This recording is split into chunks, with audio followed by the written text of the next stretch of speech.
Hello everyone, मेरा नाम शिवांग है और आज हम बात करने वाले हैं एक नया बिज़नेस के बारे में जो कि है रिक्रूटमेंट एजेंसी का बिज़नेस। इस बिज़नेस के बारे में बात करने से पहले हम लोग यह जान लेते हैं एक्चुअल में रिक्रूटिंग एजेंसी होती क्या है।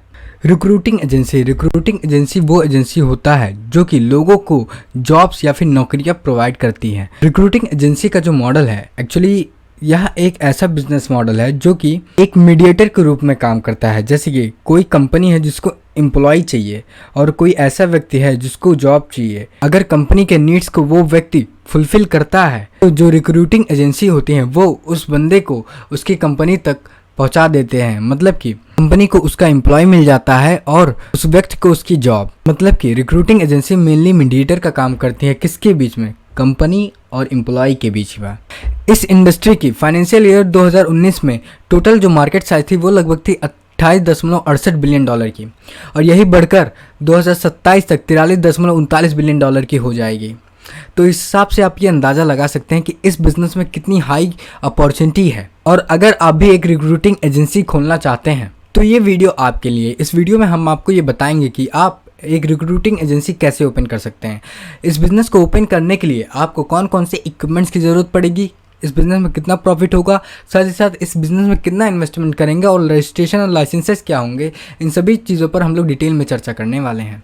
तो अब हम बात करते हैं रिक्रूटिंग एजेंसी का बिज़नेस कैसे शुरू करें। इस बिज़नेस को शुरू करने से पहले आपको अपने मार्केट में ये चेकआउट करना होगा, मतलब मार्केट रिसर्च करना होगा कि क्या आप जो भी बिज़नेस शुरू करने वाले हो क्या उसकी मार्केट में डिमांड है भी या नहीं। वैसे तो जैसा कि हम सभी जानते हैं कि हमारे देश में जो लेबर होते हैं वो हमेशा सस्ते मिलते हैं। लेबर का यहाँ पे जो मतलब है वो स्किल्ड लेबर से मतलब है। इतने सस्ते एम्प्लॉय या फिर लेबर मिलने की वजह है बेरोजगारी। हमारे देश में अनएम्प्लॉयमेंट इतना ज़्यादा है कि अगर कोई भी बहुत ही कम सैलरी पर काम उसको ऑफर करेगा तो बंदा उस काम को ईजिली करने के लिए रेडी हो जाता है। और यही वजह है कि बड़ी बड़ी कंपनीज हमेशा चीप और स्किल्ड लेबर को ही प्रेफर करती हैं ताकि वो अपना प्रोडक्शन और प्रॉफिट दोनों बढ़ा सकें। तो जब तक कंपनीज को एम्प्लॉयज़ की ज़रूरत पड़ेगी तब तक रिक्रूटिंग एजेंसी का बिजनेस चलता रहेगा। तो आपको इस बिजनेस को शुरू करने से पहले आपको कुछ बातों का ध्यान रखना होगा। जैसे कि आपको पहले ये डिसाइड करना होगा कि आपके बिज़नेस का साइज़ क्या है। मतलब एक मीडियम लेवल पर स्टार्ट करने वाले हो, स्मॉल लेवल पर या फिर लार्ज लेवल पर, ये इसका डिसीजन आपको लेना होगा। साथ ही साथ आपको ये भी डिसाइड करना होगा कि आप इस बिज़नेस की ओनरशिप क्या रखने वाले हो, ठीक है ना। उसके बाद आप इस बिज़नेस को ओपन करने में कितना इन्वेस्टमेंट लगा सकते हो या फिर कितना बजट आपके पास रेडी है। अगर आपके पास बजट है तो बहुत ही अच्छी बात है, लेकिन अगर आपके पास बजट नहीं है और आप बजट या फिर फंड रेज करना चाहते हो, फंड रेज करने के लिए दो ही तरीके होते हैं। एक होता है डेप्ट, दूसरा होता है इक्विटी। डेप्ट का मतलब होता है उधारी। हम किसी अपने फैमिली मेम्बर या फिर दोस्त या फिर कोई बैंक से ही अगर हम लोग लोन ले लेते हैं तो उसे हम लोग डेप्ट के रूप में मानते हैं। डेप्ट का मतलब ही होता है कर्जा। कर्जा एक तरीका है जिसकी मदद से आप अपने बिजनेस को शुरू कर सकते हो। दूसरा इक्विटी का मतलब क्या होता है। इक्विटी सबसे ज़्यादा कॉस्टली पड़ जाता है किसी भी बिजनेसमैन के लिए, क्योंकि इसमें किसी भी बिजनेस का शेयर डाइल्यूट हो जाता है। मतलब कि जैसे कोई भी बंदा है जो मेरे साथ वर्क करना चाहता है तो हम उसके साथ पार्टनरशिप कर लेंगे। पार्टनरशिप करने के लिए उससे हम पैसे लेंगे, ठीक है ना। उस पैसे को हम अपने बिजनेस के रूप में इन्वेस्ट करेंगे। जितना वो कैपिटल लगाया है, मतलब जितना वो पैसा हमारे बिजनेस में लगाया है, उस पैसे के हिसाब से हम उसको प्रॉफिट देंगे, ठीक है ना। और दूसरा होता है इन्वेस्टर वो व्यक्ति होता है जो आपके बिजनेस मॉडल को समझता है। अगर उसको आपका बिजनेस मॉडल पसंद आता है तब वो आपको पैसे दे देता है और साथ ही साथ वो आपके बिजनेस के शेयर्स को भी ओन करता है, जिसके मुताबिक आप उसको हर महीने में डिविडेंड के रूप में प्रॉफिट को शेयर करोगे। तो ये बात हो गई कि आप पैसे रेज कैसे करोगे। अब पैसे आ गए, उसके बाद हमें अपने ऑफिस का लोकेशन डिसाइड करना है। लोकेशन कैसा होना चाहिए। लोकेशन हमेशा टारगेट ऑडियंस के पास होना चाहिए। साथ ही साथ वहाँ पे ट्रांसपोर्टेशन की फैसिलिटी अवेलेबल हो और वो मार्केट प्लेस में हो, जिससे कि गैदरिंग ज़्यादा हो। जब गैदरिंग ज़्यादा होगी तो सेल्स भी ज़्यादा होगा, जब सेल्स ज़्यादा होगा तो प्रॉफिट भी ज़्यादा होगी। तो लोकेशन डिसाइड करने के बाद हम अपने ऑफिस के लिए एक रूम रेंट पर लेने वाले हैं। रूम का इंफ्रास्ट्रक्चर कैसा होगा। रूम का इंफ्रास्ट्रक्चर हमेशा स्पेसियस और साथ ही साथ वहाँ पे वेंटिलेशन की फैसिलिटी अवेलेबल हो, इलेक्ट्रिसिटी सप्लाई, एयर कंडीशनिंग और वाटर की फैसिलिटी अवेलेबल हो। ये सब कुछ बेसिक पॉइंट्स हैं इंफ्रास्ट्रक्चर से रिलेटेड जो कि आपको ध्यान रखना होगा अगर आप एक रूम लेने वाले हो अपने ऑफिस के लिए तब। ये बात हो गई इंफ्रास्ट्रक्चर से रिलेटेड। अब बात करते हैं लाइसेंस और रजिस्ट्रेशन। इस बिज़नेस को स्टार्ट करने के लिए आपको कौन कौन से लाइसेंस या फिर रजिस्ट्रेशन कराने पड़ सकते हैं। देखो, पहली नंबर बात, आपको अपने बिज़नेस का ओनरशिप डिसाइड करना है। ओनरशिप डिसाइड करने के बाद आपको अपने बिज़नेस या फिर फर्म को रजिस्टर कराना होगा आरओसी के साथ, चाहे तो प्रोप्राइटरशिप फर्म में या फिर पार्टनरशिप फर्म में या फिर प्राइवेट लिमिटेड कंपनी में या फिर लिमिटेड लायबिलिटी पार्टनरशिप में या फिर 1% कंपनी में। इन पांचों में से आप किसी एक में भी अपने बिज़नेस को रजिस्टर करा सकते हो। इसको रजिस्टर कराने के बाद आपको जीएसटी कंपलसरी हो जाएगा अगर आपके बिज़नेस का टर्नओवर 12 लाख से ऊपर हो जाता है तो। और आपके शॉप की या फिर ऑफिस की इस्टेब्लिशमेंट के लिए आपको शॉप इस्टेब्लिशमेंट एक्ट के तहत लाइसेंस लेना होगा। ट्रेड करने के लिए ट्रेड लाइसेंस लेना होगा।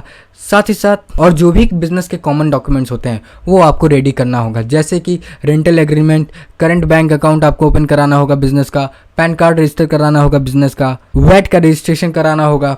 मतलब ऐसे बहुत सारे कॉमन डॉक्यूमेंट्स हैं जो कि आपको रिक्वायरमेंट होंगे। आपको अपने बिजनेस को रन करने के लिए मिनिमम 2 वर्कर की ज़रूरत होगी जिनके पास मैनर्स अच्छे हों और वो अपने सर्विस में पूरे ट्रेंड हो, जिससे कि वो अपने कस्टमर को अच्छी खासी सर्विस प्रोवाइड कर सकें। ठीक है ना।